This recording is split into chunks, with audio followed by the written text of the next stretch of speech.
Hello, hello, hello. Welcome back to another week of What It Takes to Be a Rock Star. I am so excited because this week I have Kate, aka Babyshakes Dillon, from the band Full Flower Moon Band, which is an incredible, incredible band from Australia. I'm super excited to have our first Australian band on the podcast. Very exciting. I know we have some listeners over there, but now hopefully we have some more. So welcome to the podcast. And I am admittedly a pretty big fan of Full Flower Moon Band, and it all happened one fateful day when Doyle Dean from North Country Public Radio sent me a message on Instagram and said, "Hey, you might dig this album." And I did. I really did. And I listened to their album Diesel Forever a lot. And then one time, Kate posted on their stories that she was coming to New York City and looking for fun things to do. So I messaged her and said, like, go to this show, go to that show, go here. And we ended up meeting up and chatting and becoming friends. And then eventually, our bands, Full Flower Moon Band and Gustaf, did a collaboration track. So you can check that out. I'll link it in the description. But really, really good things have been happening for Full Flower Moon Band for the last couple years at least. But Kate started Full Flower Moon Band, I think, like 10 plus years ago. I think maybe 2013. I forget exactly, but a long time ago. And, bigger things have finally started happening for them. They recently opened up for the Foo Fighters, and they're set to open up for them again in Australia later this year, and they got a couple Europe tours under their belts now. They've been going viral on the internet. So we talk about all that and way more. And without any further ado, here is the conversation with Kate. And don't forget, you can watch on YouTube if you aren't already. And this is available to listen on all streaming platforms. All right, enjoy. What got you into music and like writing songs?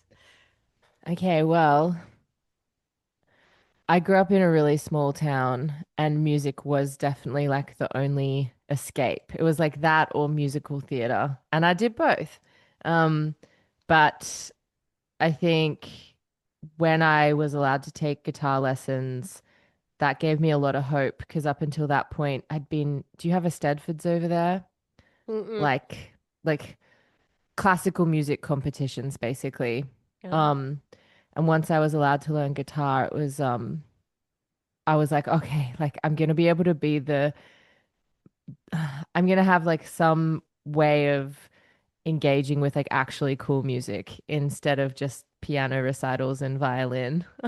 So it was like a pretty young age, and I'm an only child too, so I think music, I don't know what it's like for kids these days because they have the internet, but for me, like alone in a big wooden house in the middle of the bush, like playing music was definitely an escape into like self-actualization and like what music gives all of us, like identity, all of that stuff.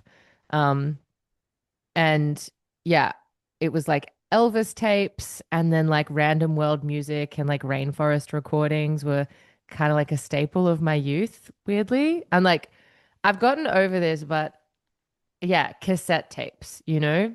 I sometimes I don't mention that stuff in interviews because I know it dates me, but I'm getting to a point now where I'm like, it's the truth. Like I didn't have the internet and I listened to cassette tapes. Like so sue me. Sued. That's cool. That's so cool. I mean, yeah, I was like, probably shouldn't admit this online because who knows, but illegally downloading songs that Yeah. took like 2 days to download on dial-up. Yeah, totally. Yeah, those are the days. You know Anyway, what? You had to work really hard to listen to music. yeah. And a lot of you know what's really weird though? Like I did get given some CDs in a very starved environment and I just didn't like them. I think people still had a sense of self and identity, what they liked, even when it was a scarcity of resources. Because I think it's easy to be like, oh, well, everyone can listen to everything now, so like, you can develop more opinions and more taste. I'm like, nah, I only had like 5 CDs, but I knew which ones I didn't like, you know? Yeah. Um, yeah. So a side note. What was one of your prized cassettes, and do you still have it? I don't know how, but my mum got friends of hers to record a compilation of Elvis songs across 3 cassettes. So it was basically his whole discography across 3 cassette tapes. And it was the early era stuff that I just rinsed. And I didn't even touch the Vegas era, you know? I Mhm. just gravitated towards very early Elvis. And then there was like a Grease cassette tape, but again, I only liked a couple songs. Um, and then once CDs sort of entered the small town or my life, um, there was this T-Rex album, but it's not what you think. Somehow, and this is what I love about like random towns, somehow this very hard to find T-Rex live recording called Acoustic Warrior made it into my house and like blew my mind. And then I just assumed that was T-Rex. And then it was, and I love doing this now, like at an older age. I'll go back and find the things that influenced me and get a better understanding of what the hell they were in the context of the world at the time. So when I looked up Acoustic Warrior, I was like, wait, I literally can't find it. There's one person who's uploaded it to YouTube, I think. I can't find it on Spotify. I mean, things move so quickly. It might be on there now. But when I looked a couple years ago, I was like, oh, okay, here's me assuming this everyone knew this record. You know what's so insane? Oh, go ahead, finish, because I Well, it's not even from a place of clout either. It's just literally from a point of naivety. It's not like oh, I know all these B-sides. It's like, no, I just thought that's what that was. you're like, this is the famous album, right? Yeah. You want to know something crazy? Is Mm. I have a similar experience with a T-Rex album. No way. Yeah, like there's this one called Works in Progress, and I Oh, can't wow. find it. And it was like 2 discs, and I found it in my small town's music shop, and it had 2 discs with like 25 songs, and some were like his like home recordings, like home That's record, amazing. and they were so good. And then I remember like I don't know like 5 years ago, I was like, let me listen to that again because the Yeah. CDs got so skipped and I like couldn't listen to them anymore because I just Yeah. used to not care about my CDs. I just let them get destroyed because you're Yeah. like, oh, these are you can get this anywhere, anytime. I couldn't find it. Oh I my don't God. yeah. So I don't know. I don't I know. love that. And the fact that we're both talking about T-Rex, maybe that was his thing. Just Yeah. planting random recordings in different states around the world. Yeah, maybe.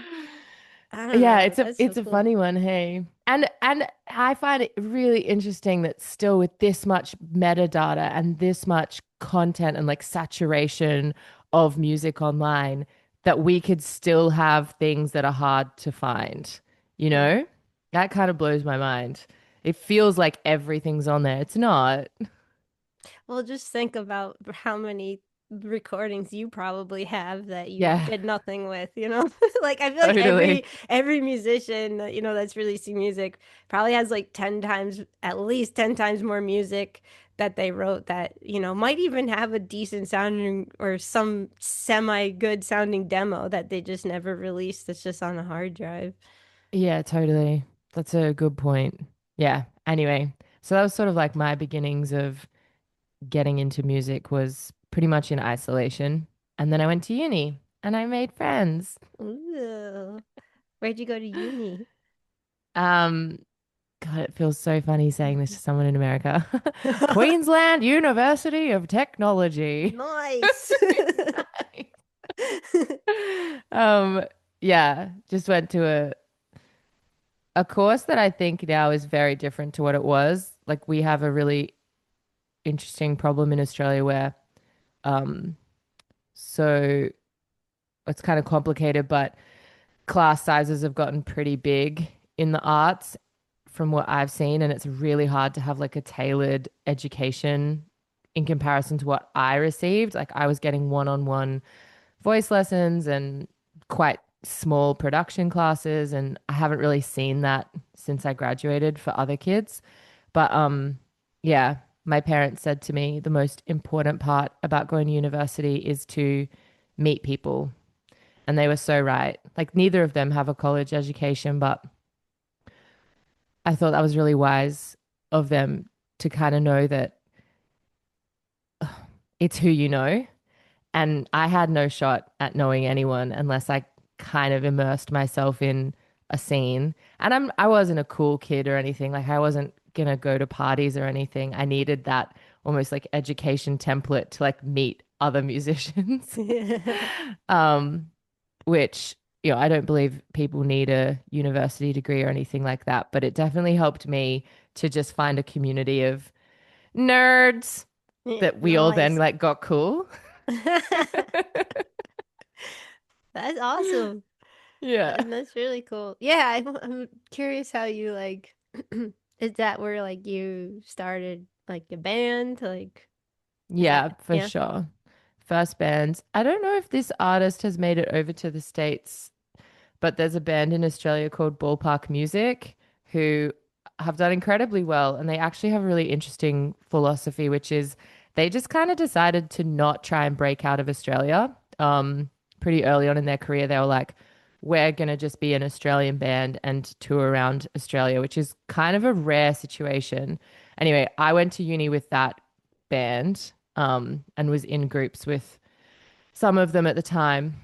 And yeah, basically that was probably my strongest connection of getting introduced to Radiohead and things Nice. like that. Like, whoa.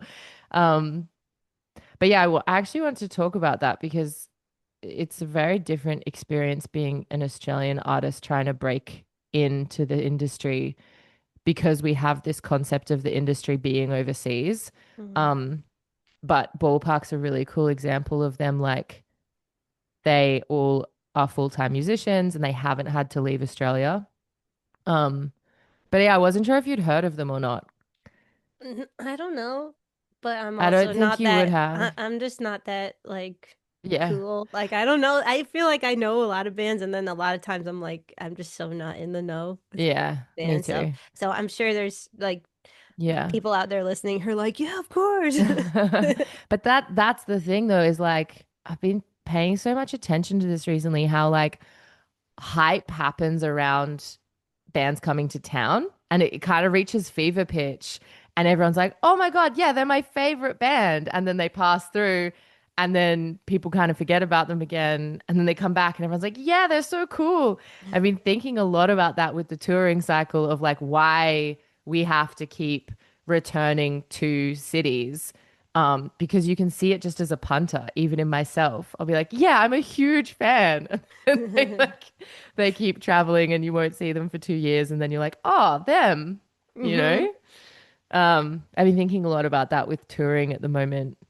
Because it kind of makes you just feel like you're on this never ending return to market, quote unquote, to like stay in people's minds. Hmm. And I think that's becoming more and more important now with what the live experience represents to fans. And I don't know, like, is it weird to say like we need to be touring now more than ever? But at the same time, it's like harder more than ever. And also, we Hmm. don't owe it to anyone to put ourselves in those situations, but it's also so ingrained in what we do. Anyway, I've been Hmm. thinking all about it. I like it. I wanted to ask you all about it too because I mean Australia's just so far I from know. everything and I couldn't even imagine trying to go tour and you've already done Yeah. what Europe like a couple times now? Yeah. Yeah. So, yeah, like I was thinking about how you've done European UK tours, and it probably doesn't even cross your mind to come to Australia, right? It does. I mean, I think there's a lot of bands that will really want to play Australia, but it's just it seems like it's kind of like Mm. Australia, Japan. Like those are like the far Yeah. away places where you're like, one day, hopefully Geese, that'd be cool. Geese did this tour announcement a few months ago, and it was like Australia, and it goes Brisbane, Sydney, Melbourne, Auckland, Tokyo. Everyone's No, like, come on. like Tokyo is not in Australia, right? That's really Anyway, I thought that funny. was funny. I think in our everyone, over here, their minds are like, it's that they're over Yeah, there. that. Yeah.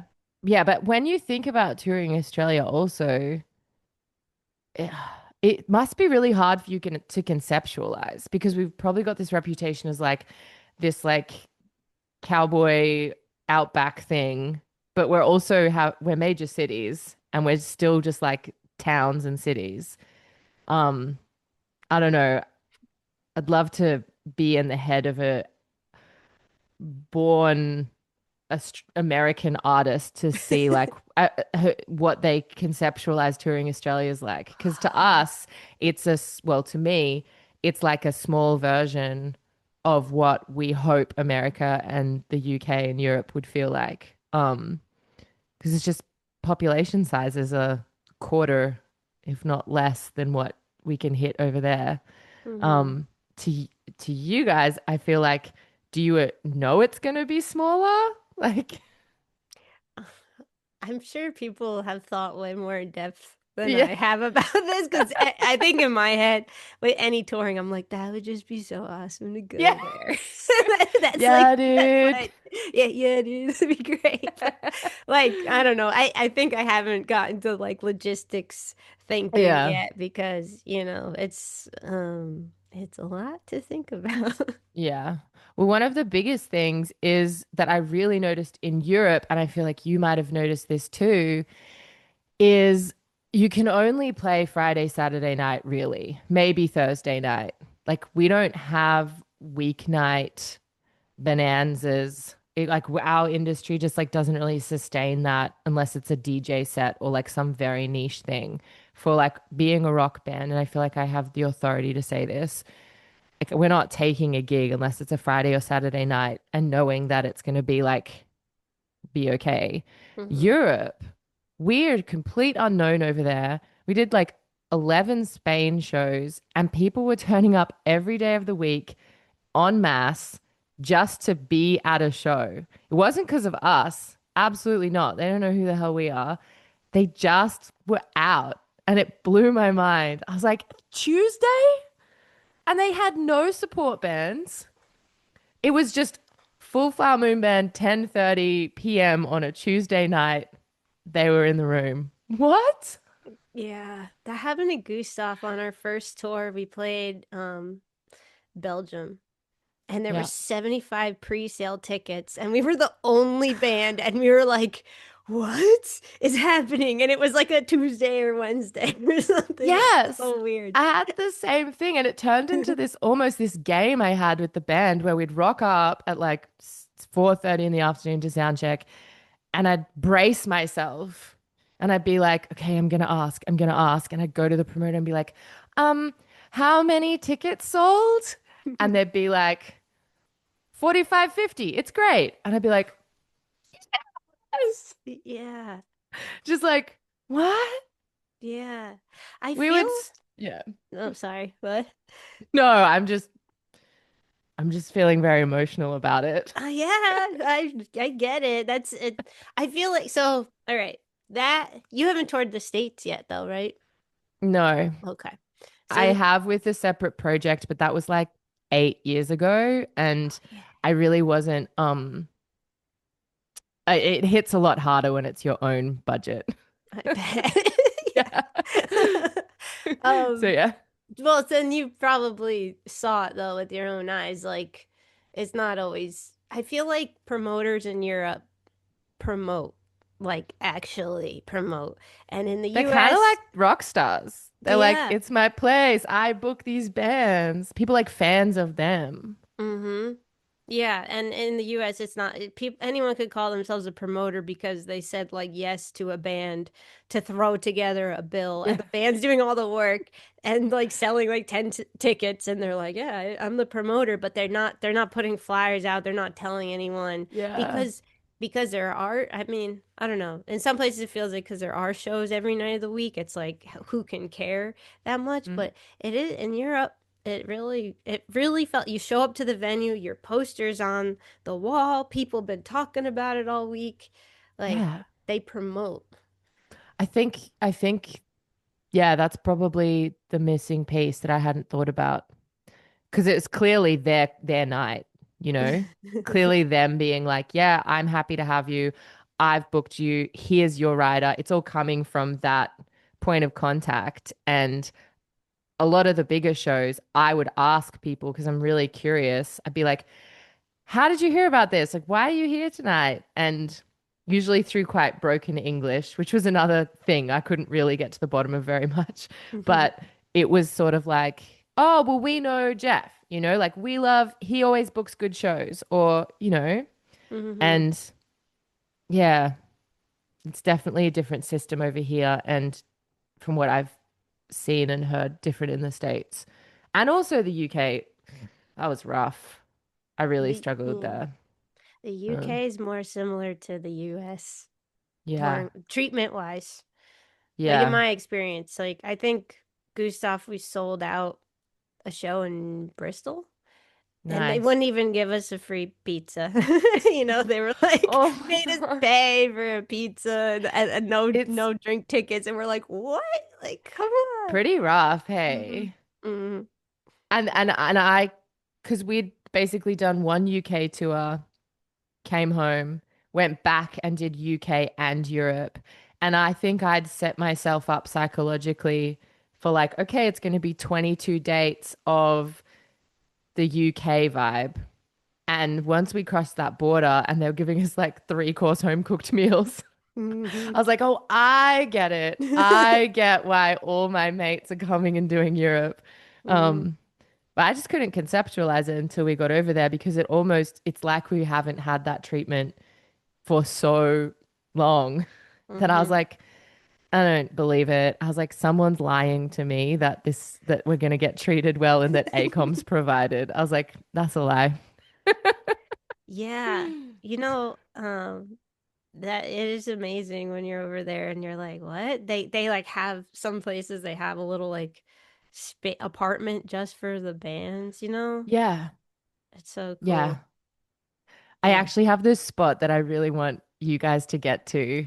Uh, Um, I'll have to link it to you after the chat, but like I was just so sus on the tour route because a lot of them are tiny villages that I was like, as if like one person's gonna show up. And mhm. then of course they're like the most raging spots. But um we ended up at this homestead restaurant music venue run by the most wholesome like surfing couple in Basque country. Okay. And it was just like, I don't know, home cooked banana bread, like smoothies in the morning. Um, yeah, the homemade food just like really does something for me. I'm like, Yeah. it's really special. And just the fact that they're like overlooking a vineyard and like cliffs looking down onto the ocean, and you're just like, okay, Yeah. happy to be here. What's the band treatment like in Australia compared to that? Like a typical band treatment. I think it's better than the UK, but also I have to disclaimer this with the sense of, and I don't know if you've caught yourself doing this at all, but we're no longer like only in that DIY emerging space anymore. So sometimes I have to catch myself when I say, I think it's better, because Mm-hmm. I'm like, bitch, you haven't played like a 20 cap room in 5 years. Like, shut Yeah. up. Anyway, Yeah. um, yeah, it's hard to compare because we are incredibly unknown and emerging overseas, and we're fully just slogging it out and starting from ground zero. And then in at home, we have like a name for ourselves and an audience. So we're gonna get treated better. Um, yeah. So actually, I'd say if I'm comparing level wise, it's pretty similar. It's like, you know, one of my biggest things I want to see change is green room protocols at venues, Mm. because I just can't believe how many shows we've played where like the only safe space for the artist is the storage closet for the guitar cases. Hmm. And like I actually think it's so important, particularly when you're just on that like burgeoning of like having a fandom, to be able to like have a space where you're not going to get like touched or talked to or like demanded in different directions. And I've been thinking a lot of it about it too as a female, because a lot of my friends are having children in the industry.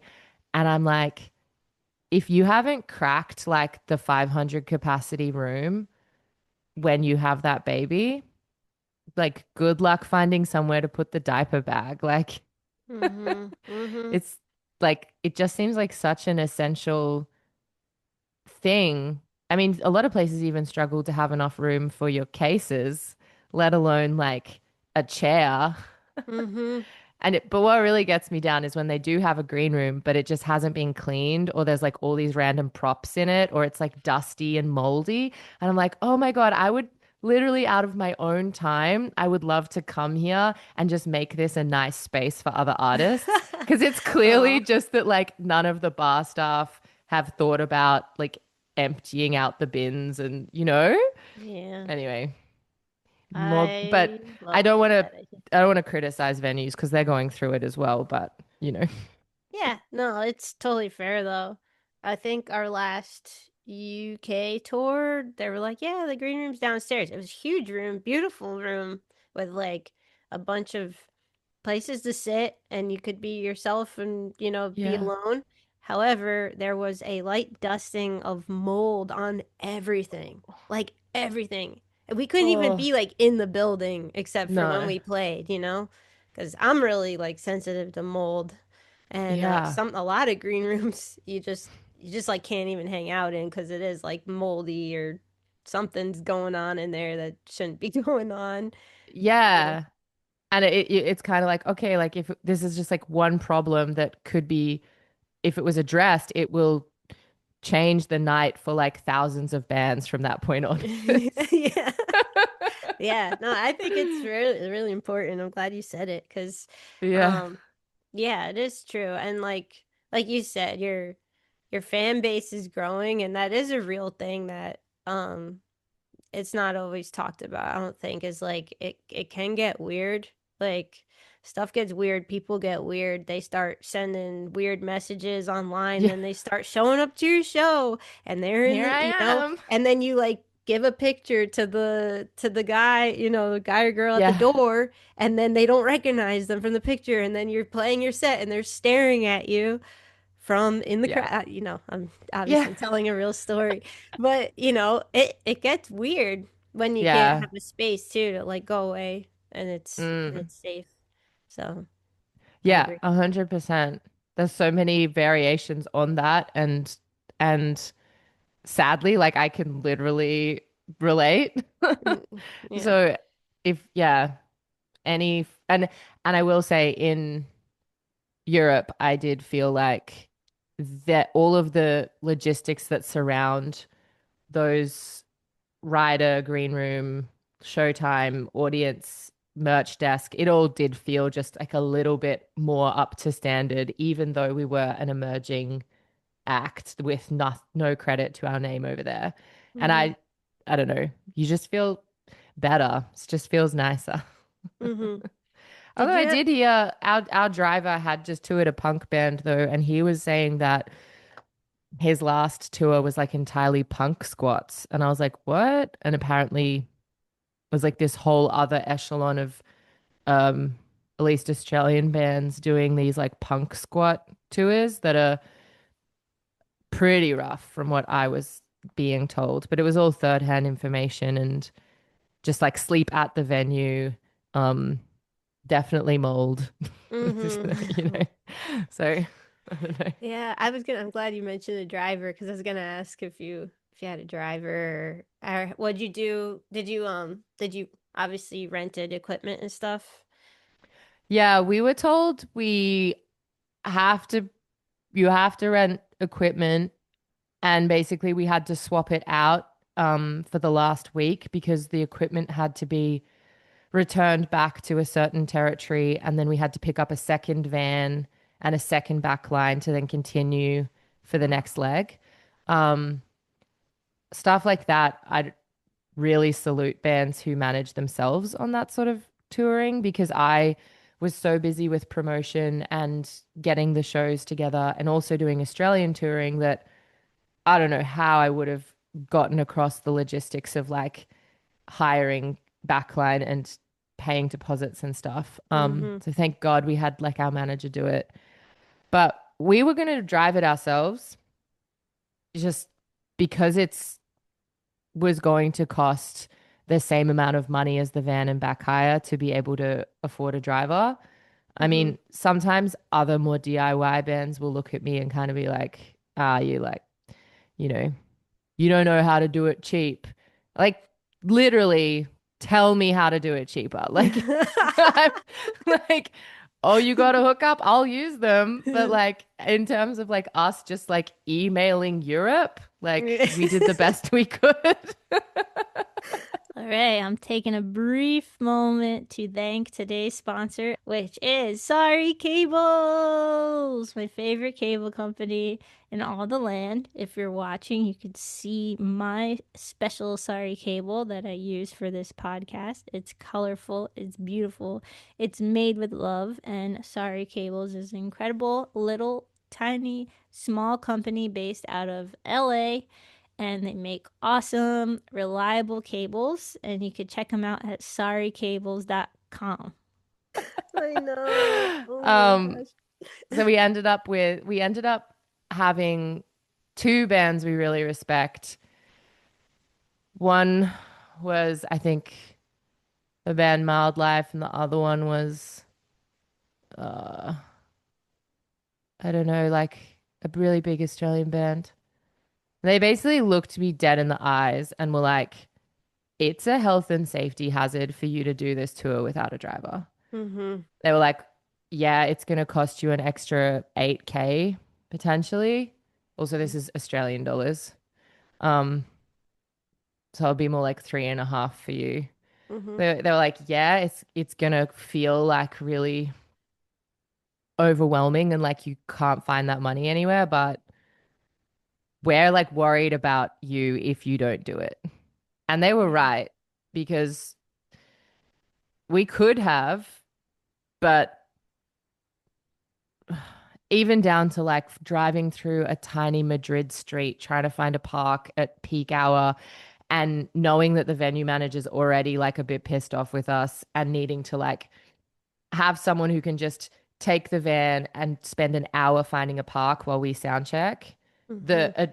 The cortisol stress levels were like so much more reasonable in comparison to me trying to delegate a guitarist to go and like skip sound check and you know and then the long legs we would still chip in with driving, but it was just that sense of there was someone on the tour who wasn't working nights basically Mm-hmm. to like get it done.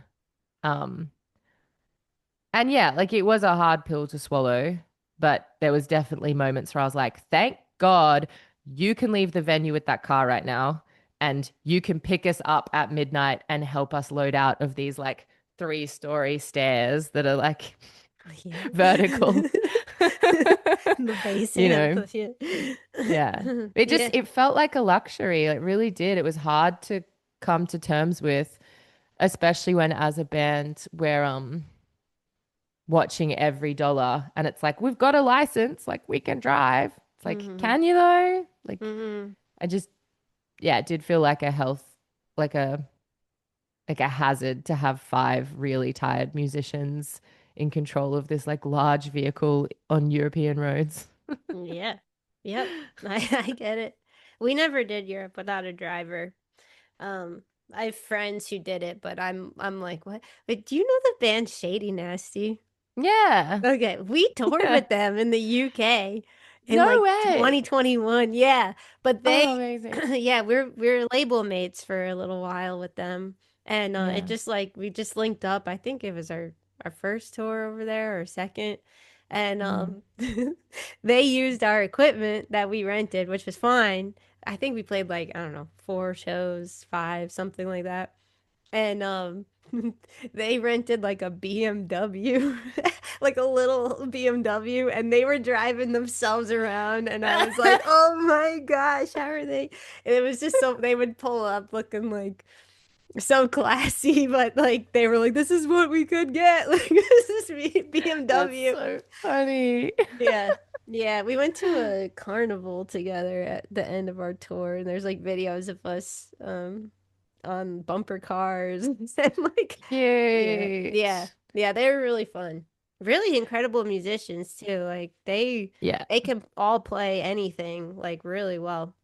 It's I cool. haven't been to a show, but they've definitely got like the magic dust on them, and it's so good to see. I think they had a really big come up with Fred again doing a release with them. And like I just love to see it. I honestly think any Australian band that like we have a reputation for tall poppy syndrome over here, which is when you kind of if someone starts to get more popular, um, the general scene will kind of go off you a little bit, if that Hmm. makes sense, and be like, oh, like you think you're so good. But I feel like yeah, seeing something like Shady Nasty come up, it's just really encouraging. It's like yes, another template, another imagining of what a band getting a reputation bigger than themselves can look like. And same with Amel and the Sniffers, like it just actually helps us as a community conceptualize success, I think. Hmm. That's Like it's cool. possible. I don't know. I found like well so much of the music that comes out of Australia is just like amazing. It's Yeah. so what do you think is in the going on over there? It really is. It's really good. Yeah. I don't know. What what trips me out is I've started to coin it as like um what's that phrase like survivor's guilt. Hmm. Sometimes when I look at the shows that we're getting and the audience size that we can pull, even though it's not anything to write home about, it's just good. It's decent. I almost get this sense of like grief because I'm one of like 50 amazing acts like who could totally be in the same situation. And it gets quite confusing philosophically after a while to just be like, what did I do that meant that I could sell out this room? That their music I respect like so much more than my own, and like they're struggling to have any similarity in like audience.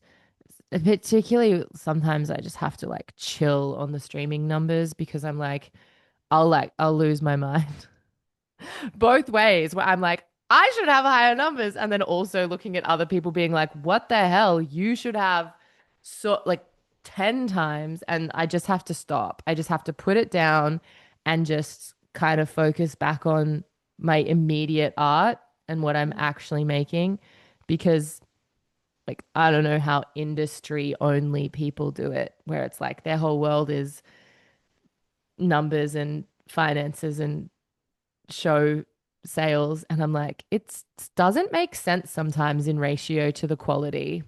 Mm-hmm. Yeah, and it's impossible to predict too, like how who knows what it is that, maybe I don't know. I could lose my mind on trying to like trace lines as to like what things made that work. But I just tools down, write a song. Yeah. No, I totally, totally get it and totally feel you. You know, I'm in the New York City area. There's millions of amazing musicians here, and like, you know, they're all incredible, and you're just like, why? And then Yeah. sometimes they do a tour and there's someone who's playing, and it like I've seen people who don't know how to tune their guitar who are like playing Mm. huge shows, and you're like, okay, that's great. Like they did something that like I know, you know, someone else might have not thought of, and like I don't know. Um, it's weird to think about because I know like for you, you've been at it for forever. So like, why not you? You know, Yeah, yeah, why like not me? why not you? Like you make amazing songs, and sometimes I think like, oh, there's room for everybody. Like I try to be like abundance mindset, like Yeah. anybody could do it because you know I'm not the world. I'm like an okay drummer. Like I'm not like you know how many drummers I know who are like been obsessed with drums since they were like 4 years Yeah. old, and there's pictures of them on the kit when they're little, and I'm like, why am I here? You know, so like I Yeah. totally get it, but it's just the way the cookie's baked. You know what I mean? I might be romanticizing this a little bit, and feel free to tell me if I am, but I have this sense, and this is like a maybe a trait of not being in America, but I have this kind of romantic idea that when you're in New York City and nothing makes sense and there's all these artists and blah blah blah and like the headline act aren't even that good. What is this? I assume that it like fortifies local communities and scenes. Like I have this sense that that you still have a population density where you could then be like, well, screw that. We can do this, and we still have the numbers and the ratios of musicians to punters to like make it make sense. I think I romanticize it a little bit because when I was actually in New York City last time when I got to hang out with you in person, that romanticism kind of came crumbling down a bit. Yeah. And I was like, oh, it's actually pretty tough. Yeah, I mean, I can't even begin to talk about this is not about me, but like I can't even tell you how many empty rooms I played to in New York, like one person, you know, that I brought in my van, you know. And yeah, Yeah. it can be really tough. Yeah.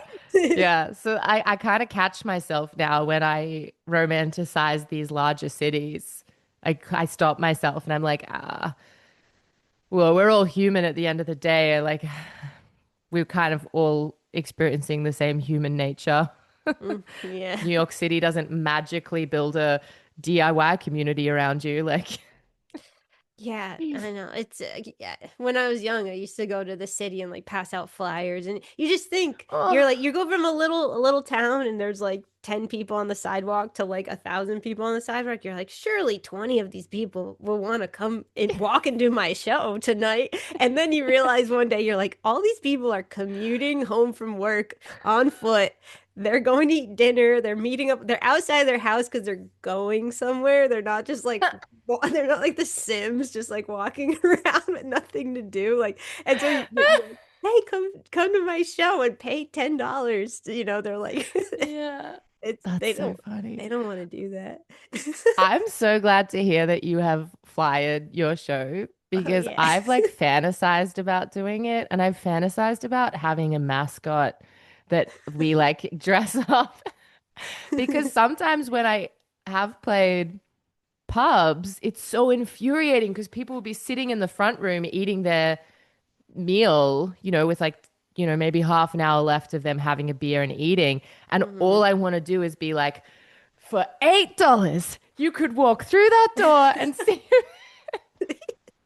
And like, I've done it like in jest, but Mhm. people know I'm being serious. And I'm like, hey, what am I going to? And I I just wanted this infrastructure around me where I didn't feel so vulnerable, where I could like put on a costume of like a chicken or something and be like, everybody this way, please. And like, I feel like with the authority of a mascot, I could make people feel uncomfortable for not going into the room. it's genius. But I've never done it. Oh man. No, it is so weird when like people I don't know. There's in New York at least, there's like there are the bar slash venues that you walk in, and sometimes it's like one big room, so you don't have to pay if you want to be in the show. You just Yeah. like people who are at the bar might catch you, but then most of the time there's the bar and then the door, and you have to walk in, The and like magic curtain, yeah, and the then there's like dividing curtain. that's where the zero people are, and you're like setting up. You're like no, uh, Yeah. but But I mean, you have just recently opened up for the Foo Fighters, She which is whispers into not the that. microphone. You Well, just open up for the spiders. I mean, this is where that pride I was talking about comes Yeah. in. I was like, what? Like, Yeah. even my sister, my sister, who never knows any band that I'm ever opening up for, it's like a law, right? Your family members Yeah. don't know anyone. And she was like, I told her about you coming on the pod. I was like, oh, my friend's gonna be on the podcast. She just opened for the Foo Fighters. And she was like, really? So even my sister knows how big of a deal. Yeah. So what It's was that? definitely one of those bands that, like, I feel like you would have experienced this with Jack White. I mean, like, I would have assumed with St. Vincent, but also that's still probably like a muso thing. What I've noticed with Foo Fighters is the experience of like a proper household name. Like, I'd never experienced that level of recognition from people before. And like, your sister's the perfect example. I felt like I could say to anyone in the room, I've played with the Foo Fighters, and they would cognitively like process that. Um, yeah, it was so hyped in pre the gig that by the time we did it, honestly, it was so chill. Like, once you're on that stage, it's just a stage. Like, it's what we do. It's what we have done for years. And it was just a true pleasure to hear rock and roll music through that size PA system at that size room. Like, I was so mostly excited about hearing my songs through a double tiered PA with the slapback of a stadium, because I'd heard rumors about stadium shows about how they're so large that you get like a 2 second slapback delay. Wow. And I was so like excited for sound check to just and nervous because I thought we don't use in-ears. So I was like, well, I've seen some anthems, like national anthems, really botched because they get confused pitch wise with the slapback of the stadium and their ears and their real time. And I was like so nervous that we would have some kind of technical thing where I'd lose track of which drum beat was the main one, or like where the bass was in the mix because of the acoustics. It was totally fine. It was like I was just being a nerd about it. It was very obvious like what was our fold back and what was the slap back, but got I'm so into the stadium sound. And like you, oh man, I can't wait for you to meet our drummer Luke. You guys are gonna have the best time. But he is a very loud drummer. And we've played rooms that it's been inappropriate, and we've played rooms where it's been like, yeah, let him go. Putting him in a stadium like warmed my heart because he was just like, go, da, go, da. And it's just echoing. Felt like it was echoing through like the whole state of Tasmania, just like buzz. And I could just see him come alive of like, I was born for this. I was like, I know you were, babe.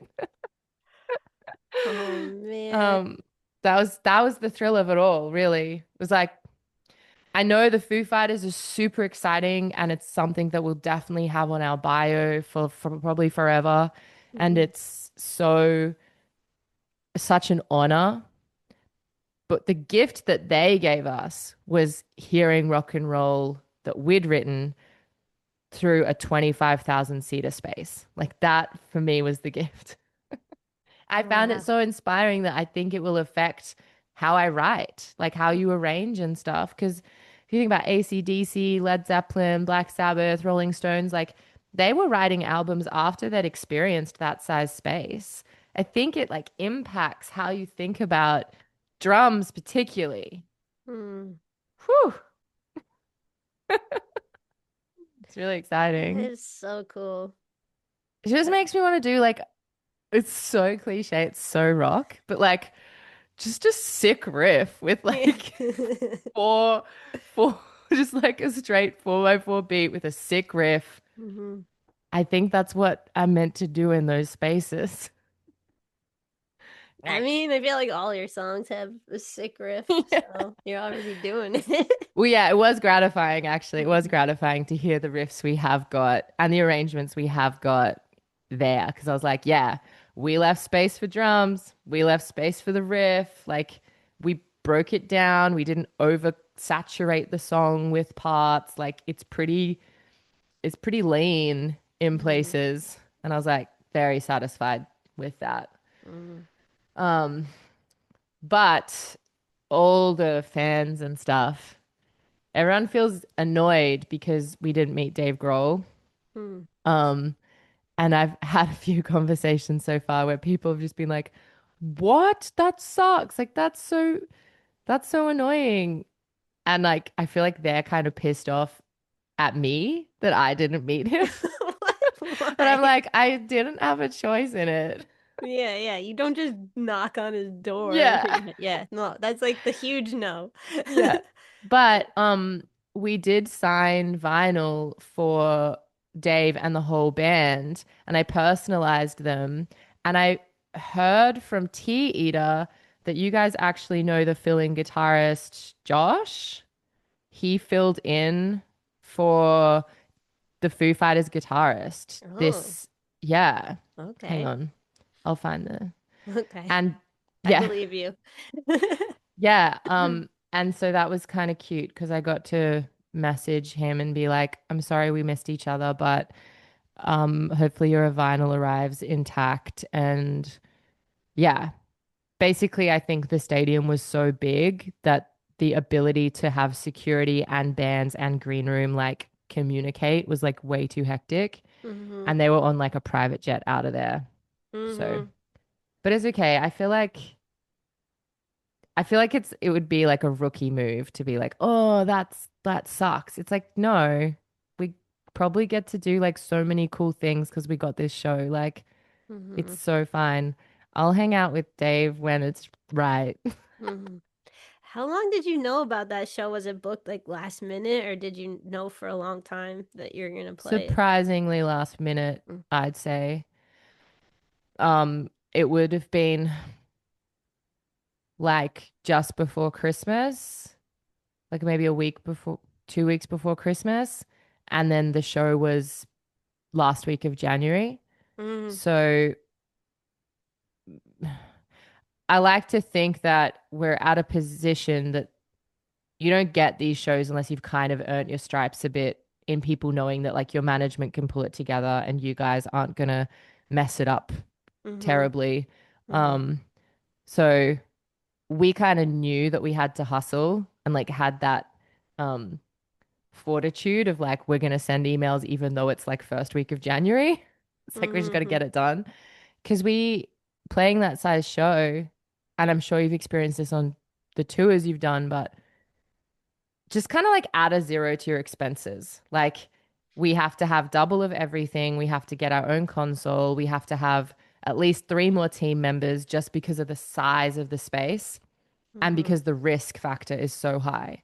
If we're on a stadium stage and an amp blows out and we don't have a person there to switch the amp and a person there to communicate to front of house and like a front of house person who knows what to do, we're done. So it's hmm like immediately we just had to level up our team.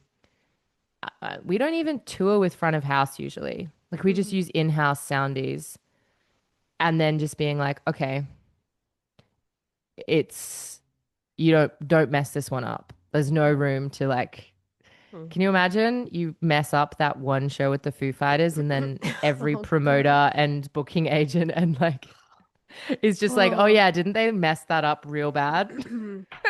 It would stick. Yeah. And thank God we didn't. We did great. And we had a streamline, the most streamlined we could, best team we could, and they were incredible. And such a good show when you're working with people that like all love each other. You're just like, Mm. you're the best, you're the best. Yeah. I was gonna ask about your team because I did see a picture. I'm very up on your Yeah. you come you're like one of my first people when I click on Yeah, Instagram. You're we're always there. each other's. Yeah. Yeah. So I'm always like, oh, I see like every one of your stories. So I Yeah. knew you didn't meet Dave girl. Um no, but I saw a picture of your team for that show and I Yeah. was like I was like, wow, that's a big team. And I was wondering if you Mm. upped it. So that's good to know that you upped it. Yeah. We had dabbled in having the Jeff, our front of house for the show. We dabbled in having him for local Brisbane gigs. Hmm. Um, but it's pretty specific skill set to be like, have you mixed a stadium before? Hmm. Have you done it like kind of by yourself without like an assistant or something? Or I don't know what the word is. But basically, it was like, you're going to be alone in the mixing tent. Hmm. And then, secondly, to know us and to believe in us and to want to do the show. Um, because, he's a very successful mixing engineer. Like people who've mixed stadiums, like usually have pretty regular gigs that they do for, you know, well respected.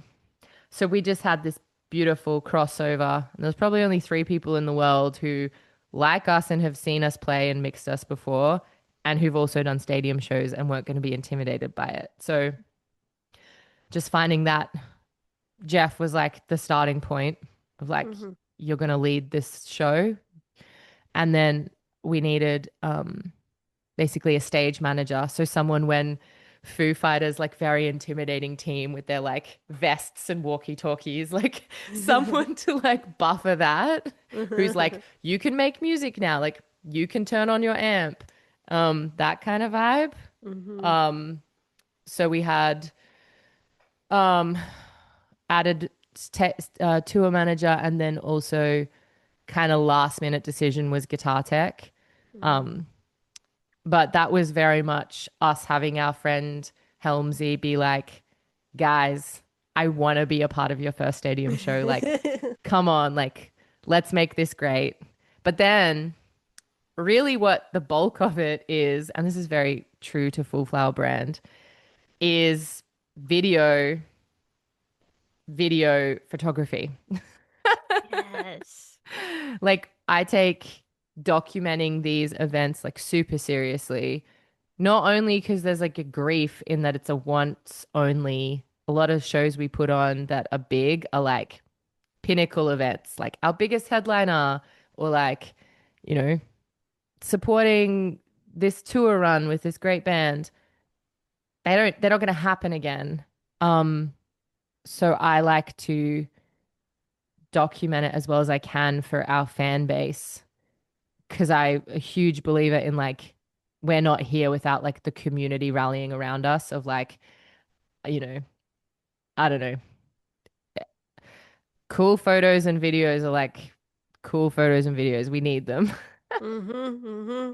And like people enjoy it. And I think it helps fans overseas or fans who can't make it to shows just feel like they're still with us because Hmm. we take it really seriously of like getting a good summary of what the event felt like. Um yeah. So like yeah, three sound, three visual, and then like five band members, management, and then I think there was like a partner thrown in there, like Wow. Yeah, yeah, of course. Yeah. They're Yeah, like, we only have this many guest spots. Or how yeah, many crew members do we have? yeah, yeah, Like four um, more. Okay. yeah. But Um, capturing the show's half the battle. Now I've just got to like keep rolling it out. It's like yeah. I think it's easy to gaslight other people that content and like documenting the show is like just one and done, but it's like hours and hours of like scheduling posts, editing videos, picking carousels, Oh, that one's landscape. That's one's portrait. Hour later, I'm like still deciding. Uh, Don't let me gaslight anyone into thinking it's easy. It's not. No, I see the effort that you put in, and I'm glad you brought it up because I wanted to ask about it because you do such a good job with the social media side of it. Like really, like out of Thank you. every band that I know that's out there doing it, it seems like you actually give a crap about like showing what you're doing in a Mm. good and what's the word? When you're like I don't Like know, authentic.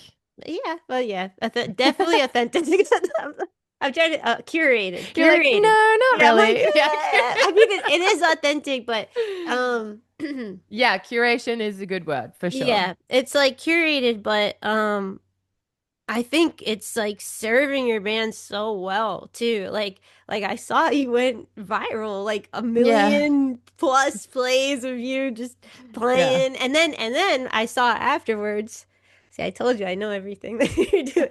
Afterwards though, you took that song and you made like a compilation of Hmm. different videos of that song and then you Yeah. reposted that video again and like so many bands they'll post one picture one time or they'll post Yeah. one song and it'll do like okay and then they won't post it ever again and Yeah. I don't know, I just think that you just do such an awesome job with that and it's Thank like you. it's helping grow your band like not only the touring but also like online Yeah. too. This podcast, you like kind of like the nitty gritty, right? Like Yep. kind of like in the trenches with it. I felt super uncomfortable reposting that compilation clip after the first one did so well. Um, that was out of my comfort zone, but it was also like if I'm gonna do this job and I'm gonna like work so hard, like my fans will forgive me for maybe one cringe repost. And then that turned into being even bigger than the original clip. And I think every now and then you kind of have to like macro to try and expand your audience and like, forgive me long-term fans. And then like micro back down to, hey, this is me talking to camera to people who followed me for like 13 years, like whatever. Um, and I've found myself lately trying to macro myself at the same time because I think that's the most uncomfortable space when you have to learn how to communicate to people who don't know you yet, while there's super fans watching everything and like you feeling like they already have a connection with you. Mm-hmm. And I got out of my comfort zone like purely through research. Like I try and keep up with what the meta algorithm is needing and also like what the latest like ways to find people are, not because of any like sinister evil marketing thing, but because content that feels better is good for everyone. Like if I'm making something that makes people feel comfortable and good, that's way better than me like a lot of it's going to be out of your comfort zone anyway. I'm just like trying to do it in a way that's like net positive for everyone instead of like maybe a really cringe trend, like finding the pocket that will still expand Full Flower Moon Band without needing to rely on like maybe like pop culture to Mm-hmm. get there. Mm-hmm. But that viral reel, this is a fascinating like insight, right? We went viral while we were on that European tour. And I was at 13,000 followers at the start of that tour. We ended that tour on 40,000 followers. It is all from that video. Yeah. Like, blew my mind. And like, I was lucky, I'll say that, because I have had friends who've gone viral and they don't see a jump in engagement at all. They just have like a video that had a lot of views. Mm-hmm. That magicness, I don't know why it converted to followers instead of just like one video, but could not have comprehended that me shaking my ass for like 2 seconds of a clip would like translate into now a booking agent takes me like so much more seriously which is funny because surely we should all know that these numbers could come from anywhere. Like Hmm. it could have come from, I could have 40,000 followers because of record sales or like streaming playlists or whatever. People don't know. They don't know that it was like one reel. Booking agents, I think it's funny how they get tricked into their own game where it's like they totally would like bill Full Flower differently now because we have a presence on a larger presence than we did a year ago. But like, it's pretty funny when you look behind the curtain and it's where, like, I'm sorry, like, which value, like, where's the value increase? Like, we're still the same band with like the same amount of vinyl and like the same music. It's really weird. Took me a hot second to adjust to. Also, because at 13,000 followers, I could pretty much say where every person had come from. I could be like, that was that person who, a friend of a friend, or probably someone who's been to a show, or maybe someone who's heard us on the radio. A lot of the time, there's been a DM or some form of interaction with me. And I'm really meticulous about being online with people and like not just being like too cool to like reply to their message. At 40,000, I had a bit of a moment where I was like, I don't know these people. Like, I can't tell you why they're following. They could even be hate following. Like, they could even be here because they want to see me fail, or who knows. I'd click on random profiles and there'd be like, you know, trucks and like sporting goods in the bio and stuff. And I'm like, hey, there was a sadness of losing that immediate connection to like people who had been with us or were wanting to be with us long term. Hmm. But hey, like the booking agents don't know any different. I know. They're like, cool. Yeah, they're like, oh, they must be really popular. Those dang numbers. Yeah. It's like it's great when it works in your favor and annoying when it doesn't, you know? And the thing even with like Spotify stuff, it's like you get on a playlist, it's like woo, and then the playlist dies Yeah. and then you're back down. So like people are like Yeah. hitting up booking agents when they're on the playlist. They're like, "Hey, check us Do out." all your screenshots of Yeah. like that 1 month and like Yeah. all your promo. Yeah, yeah, yeah. Hey, we're looking for this person, that Yeah. person. Yeah, Yep. it's exactly the same thing. It's exactly the same thing as those playlist monthly listeners. It's an inflation that I am very lucky that our inflation was one that kind of stuck around because they're just random followers, but my engagement rate was like really weird for a second there. Like I had to Argentina was our fourth largest country and I'm there being told to post at 6 a.m. for my new audience and I'm like I don't think that's gonna work. Like all my numbers were skewed because Mhm. of this like kind of like false influx of active audience members. I've got it back now. It's like pretty much feels the same as it did before going viral, like a bit Mhm. better. But um yeah, it was like a weird grief. Aw, that's interesting to hear. 'Cause, Yeah. yeah, because you like, what year did you start Wallflower Moon Band? Yeah, so I was thinking about this the other day. I named it in like 2012 and then I released my first I had an EP out. I released my first album 2017, but I'd been gigging a bit before that. So like our first like proper album release was 2017, but I already had like so many like local shows under my belt by that stage. So yeah, because when you say how long you've been doing it, you have to update it every year. I feel Mm-hmm. like I haven't updated it in a few years. So like if we just but I mean, like, how would you classify like when you like started Fancy Moon? Like, how would you?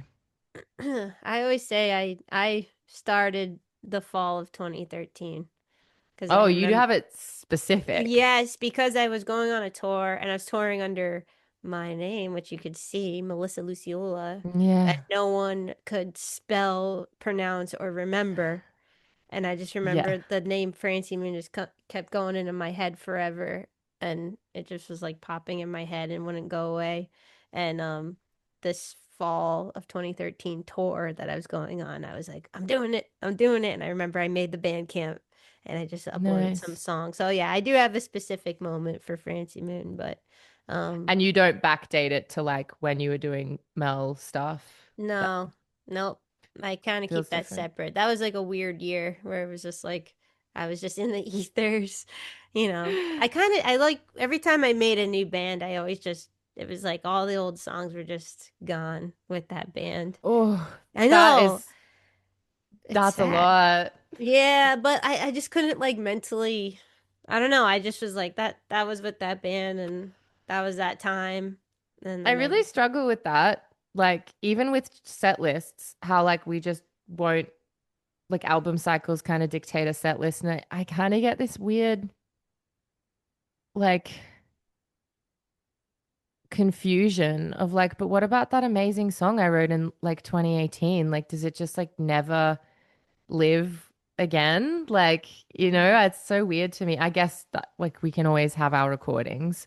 Um, but sometimes I struggle to craft the narrative of where those songs belong because the audiences are like fixated on the present album. And it's kind of like, but well, I guess that's how you turn into the Cure doing like 3 hour festival slots. yeah. Yeah. Because also, we're not going to stop writing, And then Mhm. it's kind of like, well, in 5 years, will these songs that we love to play and like work so well, will they be the equivalent of my 2017 album where it's just kind of like by the wayside and if you know, you know. Mhm. And it's hard to like nurture them all, to hold them all. All the children. Yeah. Yeah. No, I'm actually really curious about that because you with Full Flower Moon Band, you were doing like the DIY thing forever. And Yeah. then I don't know, I feel this way with Gustaf where like once you start getting these bigger shows, you kind of it all of a sudden it turns into like you're doing this album then you're doing that album and then it's just these cycles that you're kind of more in because there's like more people involved or Yeah. something I don't know and so I can understand that because that's what it kind of felt like with Gustav. We just got thrown into like no we're playing this album cycle now it's this Mm. album cycle and then all those old random jam songs that you used to do or whatever or, your 2017 album it's like where is it? Where does it live? Yeah. Yeah. Um, yeah, you're right. It probably is a thing that's a thought that emerges from having started in DIY, like self-run, kind of like do what you want space because yeah, that did feel a lot more open to interpretation every night as to like what you were feeling. Mm-hmm. Um, and but also we've got rose-colored glasses on because we were younger then and we also had less songs to hold. Mm-hmm. Right? When I'm in 2017, I only had 13 songs. So Mm-hmm. like, well, actually more than that, but there was like 13 that like my band knew how to play and like maybe I'd throw random things at them. Mm-hmm. Um, but I mean, it makes sense. Like basically I've gotten super nerdy on this at one point and mapped it out, which is um our vinyl is our product. Like our vinyl and CD is our product and our merch. And it's all now because we're managed and overseen a little bit. And I think there's also like this desire for the things to make sense and be like organized in a way is like merch is in cycle with the album. It's all on theme to a point. It's all representative of that year. Um, and our shows work as like a promotional tool for those products if we want to be really brutal about it. Mm-hmm. Um, yeah, so we can't, and we get like 45 to 60 minutes to be in Do the city the and do our sales thing. pitch. Yeah, Hello. if you want to strip it right back. I'm just kidding. Um, yeah. So like I get it. I guess sometimes I just feel like there's not enough time to do like all the concepts and artfulness that like our work deserves. But then I think we just put all of that into the next album, right? It's Mhm, like take all of that. Oh, but I want it to feel like this. And I want like, oh, I want to have a jam section that's 12 minutes long. Okay, like next album cycle, like write it into the concept of what that touring cycle will feel like. And then there we've got it. And I tried to do that with our last album. I tried to arrange the songs in a way where I'd turn to my band and I'd be like, this is the bit where we like lock in for a while and mhm. connect with the audience. And like, I'll be like Nick Cave and I'll like go out the front and I'll say whatever I want. And you guys will like jam behind me. Didn't happen once. It was like, Oh. I don't know. It was like every show was just such high stakes. That's the Mhm, other thing. Every gig was so career defining, or like you get there and like you just want to do the absolute best show you can for those people who've turned up. mhm, Kind of for me, I'm some people would react differently, but for me, it kind of took the fantasy out of it a little bit and turned into like we are cutting anything that doesn't hit like 10 out of 10. Like we are giving hits only. mhm, Like once the crowd's there and they're like, what? They're so G'd up. It's like mhm, kind of my like little fairy dreamscapes. Like they just get like cut from the agenda. mhm. I get it. I totally hear you. Yeah. Yeah, because I that definitely happened with Gustaf too. Because we always had these long moments where Lydia would go off and talk and do all improv, but then a lot of the opening slots that we would get would be like 30 minutes, that's it, and we would like maybe do that for like a minute and a half and then just Totally. back to the movie, back to the show. Movie. Um, Yeah. yeah, yeah.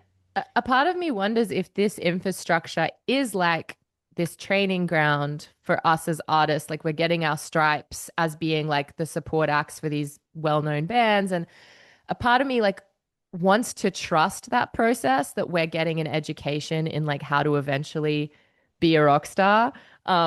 But then another part of me questions it all and goes like, but what if these are dead systems that no longer serve the current cultural climate? So I think like I'm in two minds about it. One is I'm learning how to do the thing and be like really quick at sound check and have a 30-minute banger set list. And, I'm learning what these spaces feel like and watching the headliner do their thing. And the other part of me is like, oh, what if we like messed it up entirely and just like reinvented what this Mm-hmm. is in completely? Mm-hmm. There's just like risk. There's just risk to that like I think we both know the pressure um of like pissing off a tour manager, Yeah. Oh, jeez. or It's so disappointing easy the to. headliner. Yeah, yeah. They're like, I like their songs. Why don't they just play the Yeah. songs? But Yeah. I like to tell myself this is a tried and true rock and roll's been around for a couple decades now. And I like to think that we're part of this much larger school of becoming rock stars that if the template hasn't changed, then and I don't think it has. I Mm-hmm. believe we're in the exact same position that, you know, Iggy Pop would have been in, like doing his half hour before a bigger band, I Mm-hmm. guess. I like to think that we're getting an education in like how to eventually make it. But And so do long as, all the things, all the fairy yeah, things. we just definitely have more hats to, but okay, I'll say maybe we don't have more hats to wear because I was thinking the other day about how rock and rollers have always had to promote themselves in ways that felt uncomfortable for them, whether that was flyers or doing interviews with maybe at the time like cultural commentators who didn't understand them, or TV appearances where like they weren't allowed to plug their guitars in and like they felt like sellouts. Like they've always had to do things that felt uncomfortable because it's like meeting the mainstream. Mhm. Um, and like, yeah, the demands on us are like super high these days to cut through on the internet. But I think emotionally, there's still like some similarities with being a rock band. But that could be controversial. I don't know. I'm just trying to see the sunny side. Yeah, yeah. I wanted to mention this is going back to a couple minutes ago, but when you were talking about the merch being the products, um I saw that you posted the Jimmy Brown song. I just want to open for Yeah. Foo Fighters, which is hilarious. I'm not sure how you found Jimmy Brown, if it was through us or Tea not. Eater Okay, okay, okay, okay. literally DM'd me and was like, "You have to use this song." I was like, Okay, "Done." okay. Jimmy Brown is hilarious. And we found Jimmy Brown because Gustaf was recording with Jim Eno from the band Spoon at Yeah, his amazing, he's the drummer, original member of Spoon, and he has an amazing studio in Providence, Rhode Island. And amazing. Tar and Rom from Teeter and Gustaf, their friend was playing a show at a bar in Providence that night. It was so cold. It was like snow. And me and Tar and Rom, we all walked to the bar and there was like five people there. And Jimmy Brown Oh was my just God. playing this incredible solo set. And he picked up, he has these books. He has these books on his merch table that he wrote. And you know about him? I've heard about it. Okay, Yeah. keep going, keep And going. it's like a holiday with Mrs. Higgins, and then you see the front of the book and it's like Mrs. Higgins, but it's really him with like a wig on, and it's just really funny. And anyway, he was like, this whole show is just so that you all buy my books. And he's like, if you want to just buy my books, we can just stop now and you can just buy all the books and then we'll all just go home. It's so Yeah, funny. he's Oh, hilarious. that's really bringing an artfulness into it, isn't it? Like Mhm. just that the 360 of like the concept artist is so beautiful and admirable of like the every part of it is a game and a concept and just so fun. Yeah. Uh yeah, I'm really really into it. Okay, good. Yeah, because I was like, oh man, she knows about Jimmy Brown. I'm like, Jimmy Brown's he's world traveler now. Um, Apparently he has come to Australia and my friend Al Carlson, who's also just like incredible and sort of that world sonically. mhm. Um yeah, Jim E. Brown was staying with him for some of the Australian tour. So I love when music just starts to feel like one community, right? I And you are know. such an amazing person for making the world feel like that, Mel. Like to Oh, just make it feel like we're all actually closer than we are. It's what? I nice. feel like sometimes I'm like, I think about why I do music, and like part just doing that, like connecting people is like a huge reason. And Yeah. also, obviously, I love playing it, but when I really think about it, I'm like, why did I want to like tour? Like, because you could just play at home, Mm. and it's just like connecting people is like one of my favorite things. And then traveling and seeing the world, and Yeah. you know, it's Yeah. it's cool.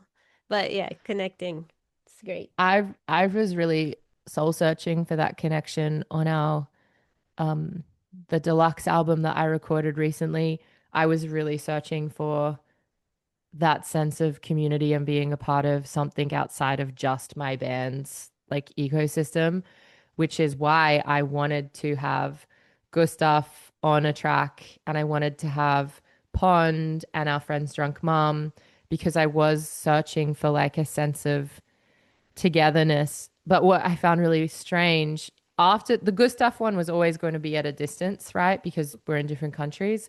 Mm-hmm. And it was beautiful. Like Lydia was, it was such a pleasure to like, I did feel like I had that artist connection. And some of our chats would turn into, oh, I'm like really doing the work, like, like talking a little bit about the process and stuff.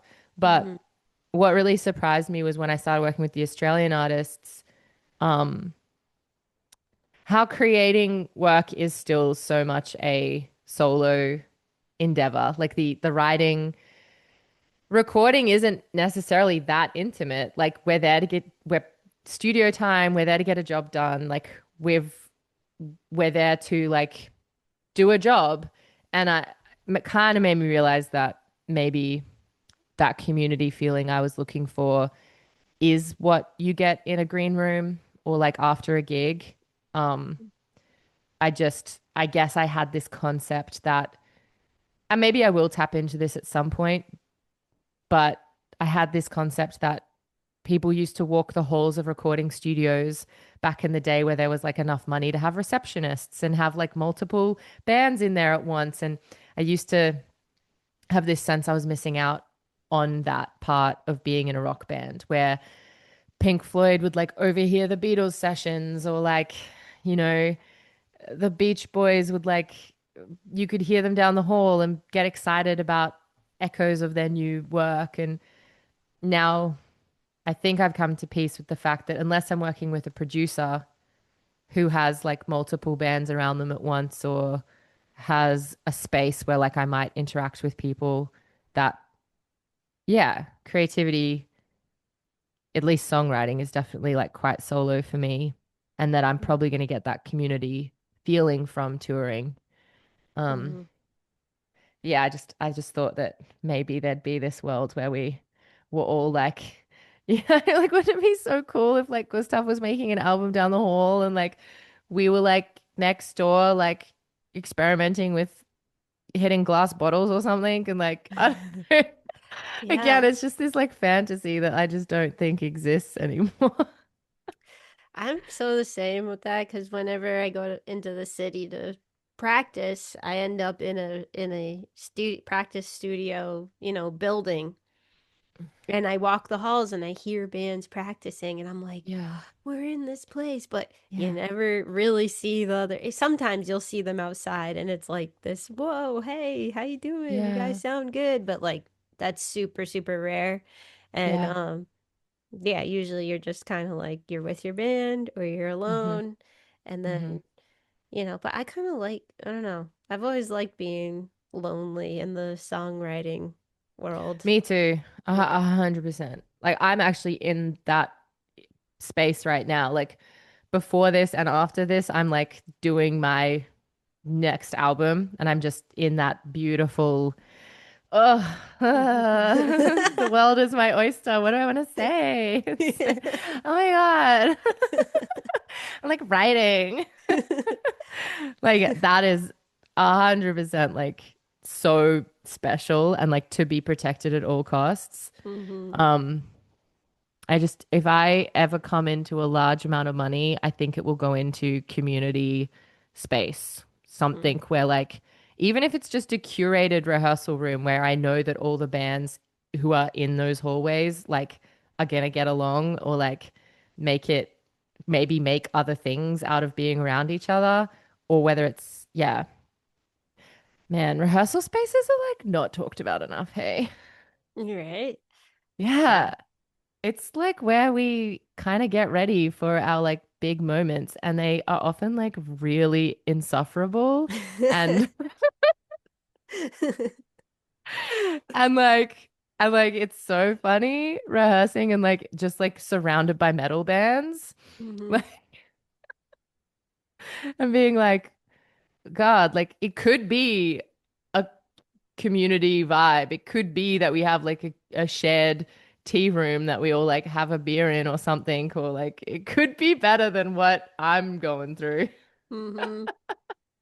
In New York, there's never toilet paper or soap too. So you have to like bring your own and you're like, or you just hope for the best or, it's rough. Yeah, it is. But I mean, again, I'm only speaking from like my experiences. I'm sure that there's lots of cool cats getting around with their scenes. Like, but I don't know, the more I'm in and the more long term I'm in, I'm like, well, it can't be happening at scale because otherwise I would have found it by now. It's happening in microcosms and I want to see it at scale, Mhm. you know? You know where I feel it? You know the one place, Yeah. festival artist areas. Right? Yeah, I love it. Yes. It feels like summer camp Oh, with like all it these amazing bands, But I'm always scared to talk to them usually. So I don't, sometimes I'm And like, and there's that beautiful little adrenaline like sprinkle too, where people are kind of on a bit of like mhm, doing their thing. No, I agree. And I, as a band, Full Flower Moon Band always tries to stay at the festival for like as long as we can. Like we will camp, we will do like the 2 day, maybe even the 3 day if we're like really into the lineup. mhm, Because it's the best. And there's mhm. some festivals you can tell everyone's playing a better show because the green room vibe is like well catered, there's good rider, like, there's bar stuff, like really cool. It's a seating, like it's such a skill of a festival to be like, we got you, and you Mhm. guys are gonna all bond, and the industry's gonna be better for it. Yeah. It's the one place though, isn't it? Yeah. Like Yeah, really. Yeah. absolutely. Yeah. And It's a little, you're so all many little even. touchstones of like where bands get their community once Hmm. you're actually like a touring artist and not just in the share house local kitchen phase. Yeah, yeah, yeah. Yeah. It's cool. Yeah. And then yeah. Have you ever run into a band at the airport? Yeah. I've been so bad where I'm like, who, like multiple levels, but my favorite one is when I'm like, I'm pretty sure they're really famous, and then me like trying to figure out who they are so that if we chat, I don't make an, not an idiot being like, Mhm. who are you guys? And they're like, we're Green Day. Yeah.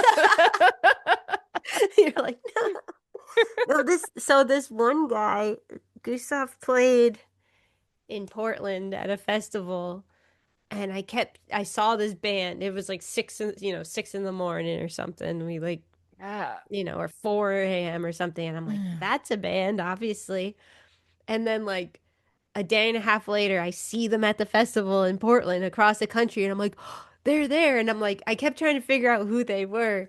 And then I'm like, I think I was Googling the bands that, because we played a festival there, and I was Googling the bands trying to figure it out and like looking at the lineup, the pictures Yeah. after the festival to be like, why was I keep seeing this band?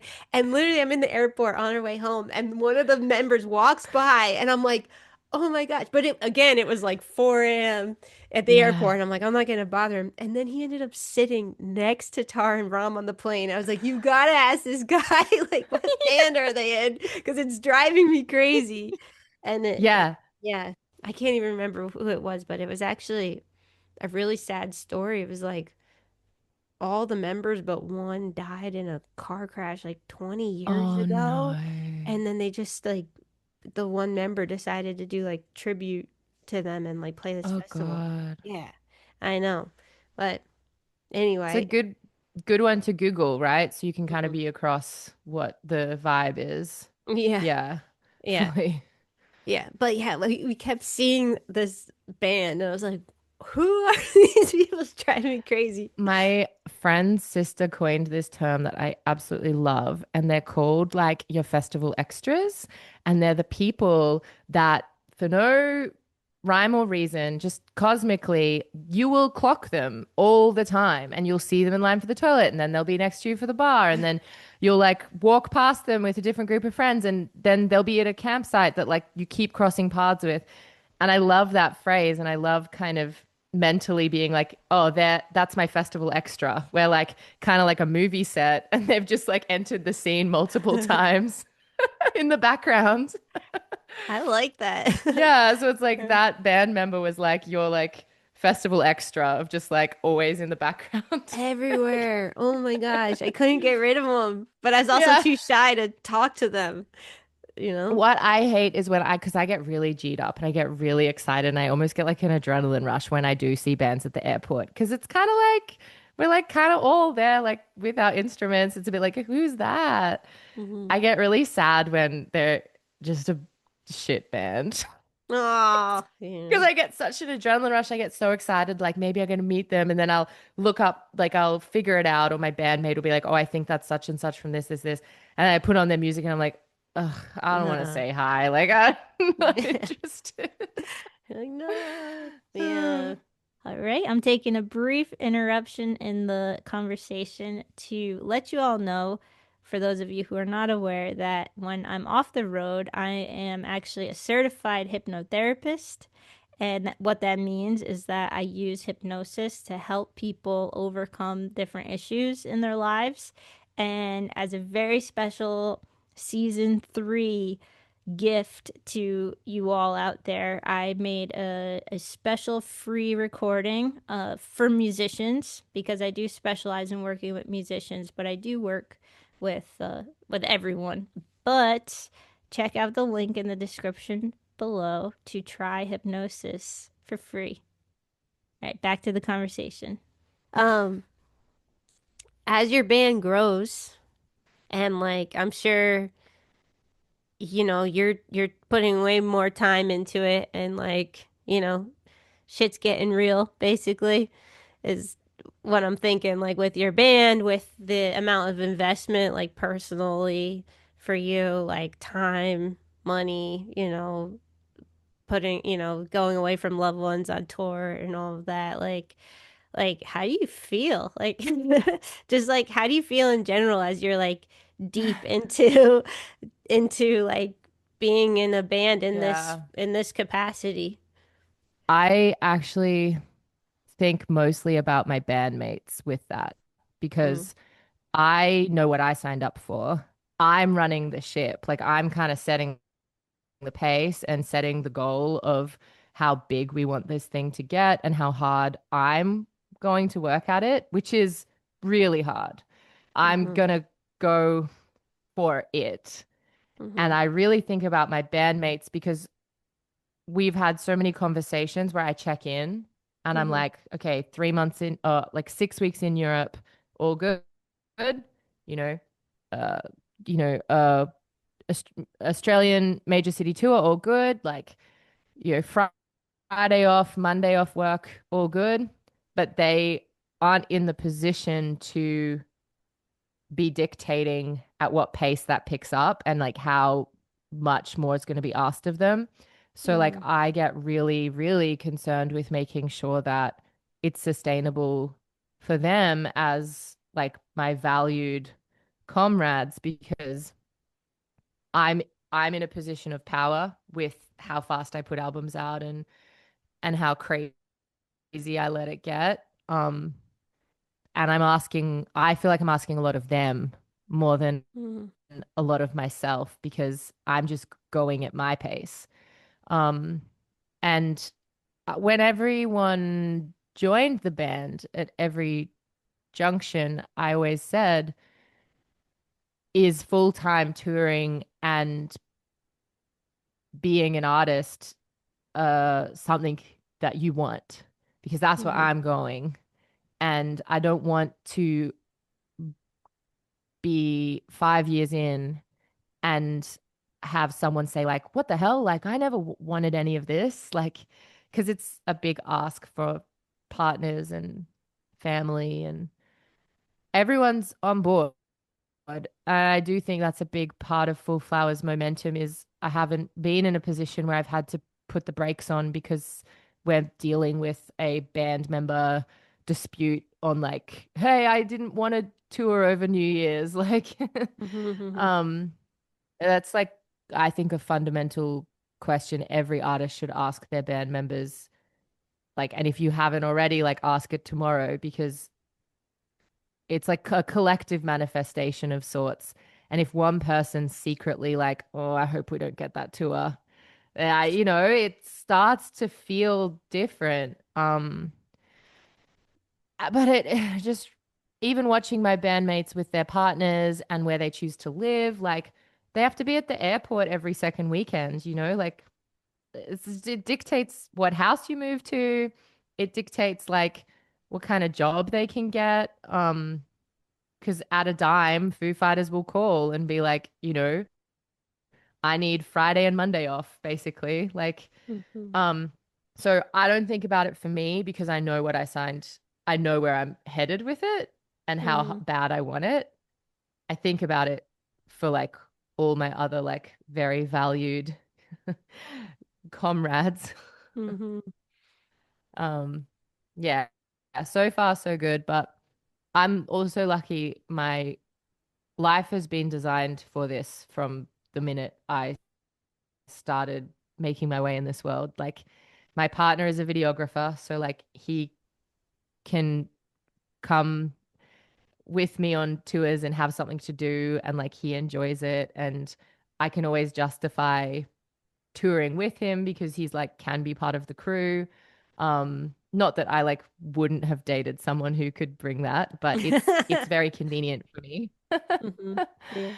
Um and yeah, but as I get older, every now and then I'm just like, "Nah, I'd love to like live in the bush for a bit and like have a sea change and but that'd be a 2 hour commute to the airport. And I don't think I'm willing to add that to my travel itinerary every weekend.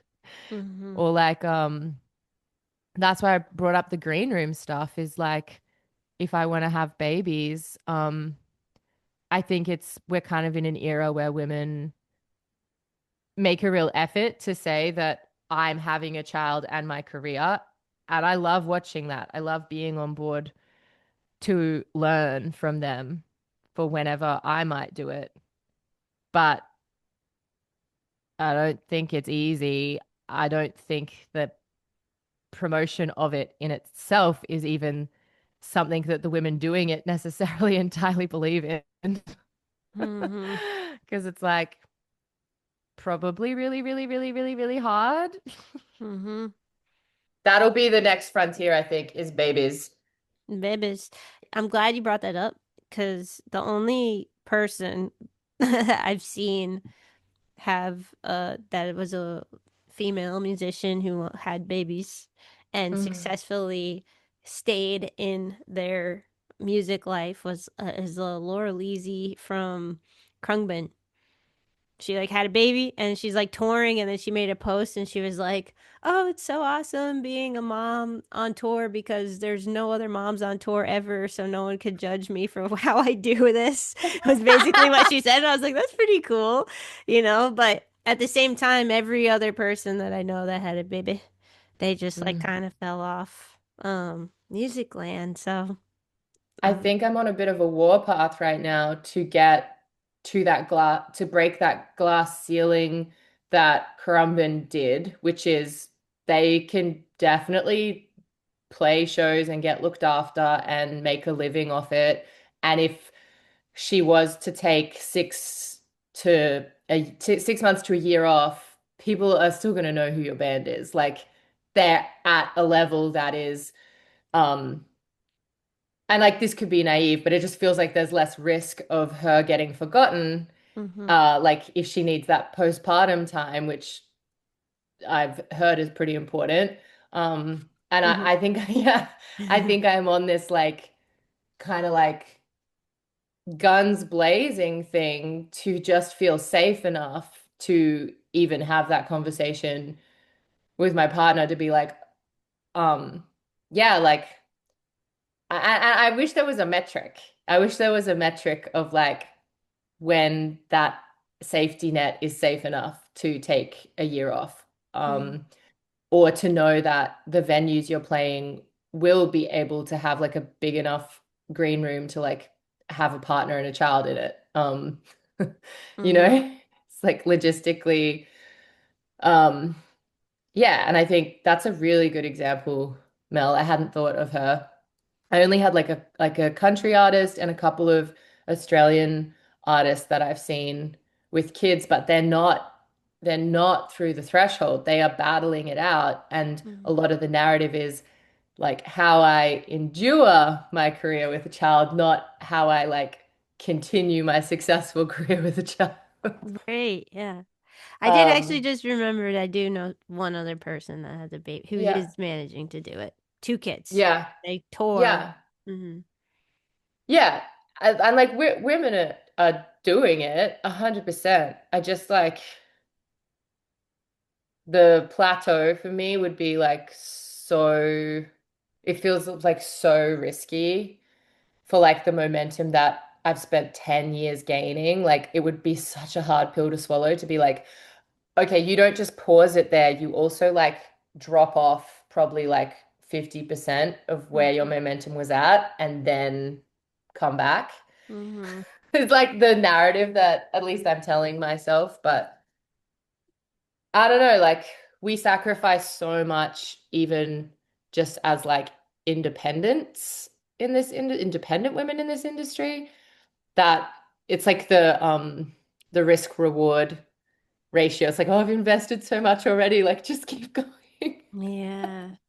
Yeah. Um, Maybe, yeah, maybe it's not that way. Maybe it can just be like perfect. yeah, yeah. Yeah, maybe. But my vision would be to be at a level where I could do cover of Australian Rolling Stone. Huge. This is I've told this to so many people. I'm manifesting it. Cover of Rolling Stone, huge pregnant belly, custom made guitar with a belly cutout.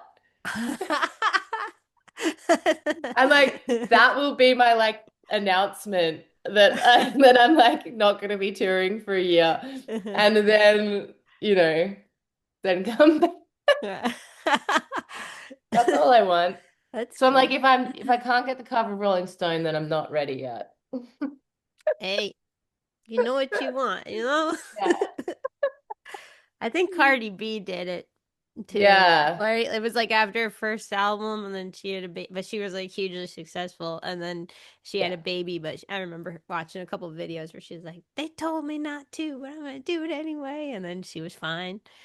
You Do know, they have m maternity leave in America? it's bad. It's like Yeah. 6 weeks, if that. Like it, which is nothing. What about Yeah. Australia?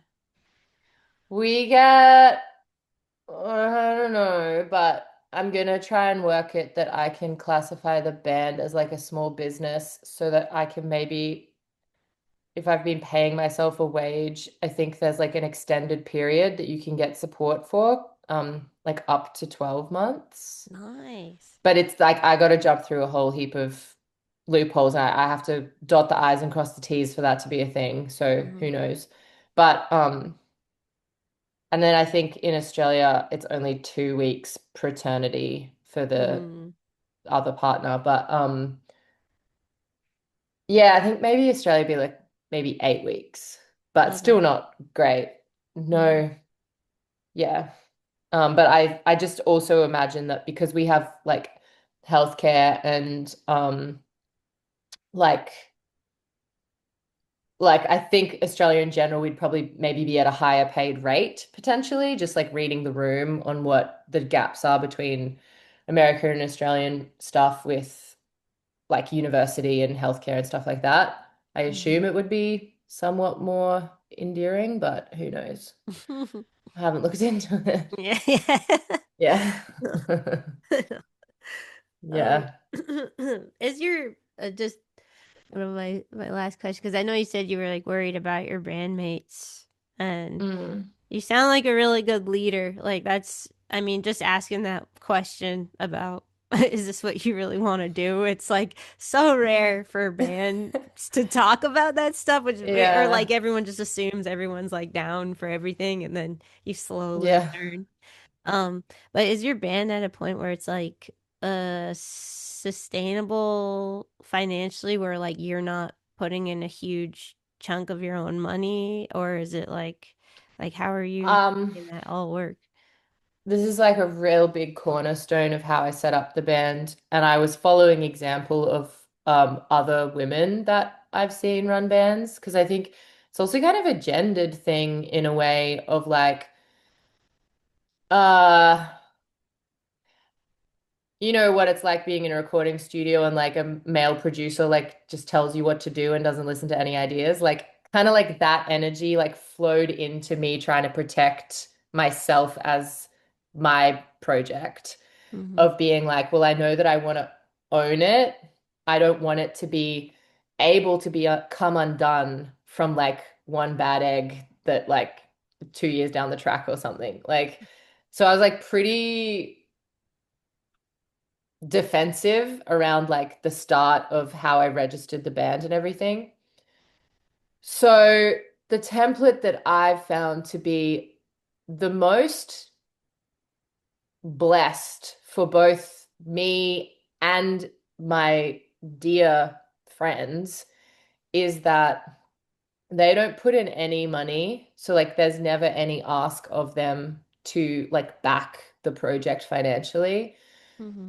But the payoff there is I own the project, so I can do what I Yeah. want with it.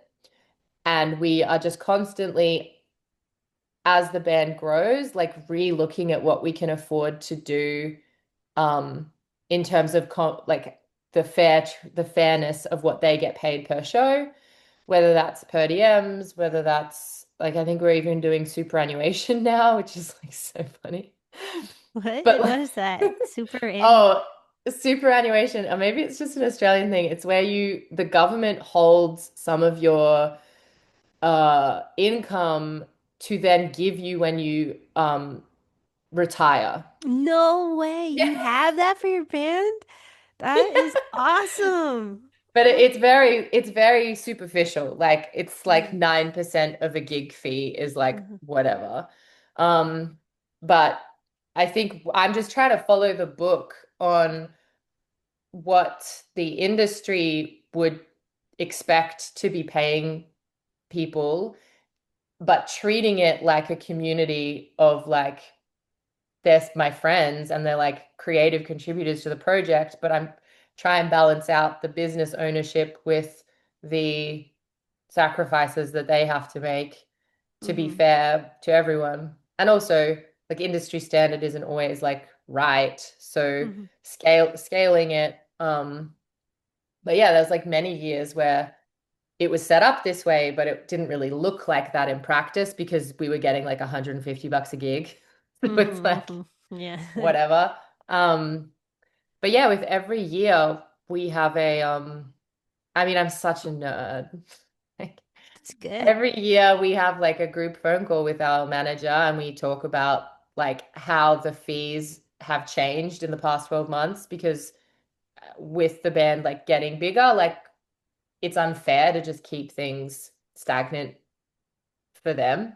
So Mhm, like we try and increase fees and but there's so many movable parts, right? Like you could also do per diems, you could scale those, you can find the pay in so many different parts of the business. And my dream is to be able to say to every member, here's your salary. Like here's not salary, here's your wage. Here's your mhm, like weekly wage because at the end of the day, when you are on tour, that is a 7 day a week job. Um, mhm, and I'd just love to be able to say, hey, from like January to April, here's your weekly wage. And then, oh, from April to July, when we're not touring, like it's like an off-peak fee or something like that would be so mhm. cool. And I know bands in Australia who are doing that. So like I'm just following their example. We're not near that yet, but eh, we just are doing all the stepping stones on the way.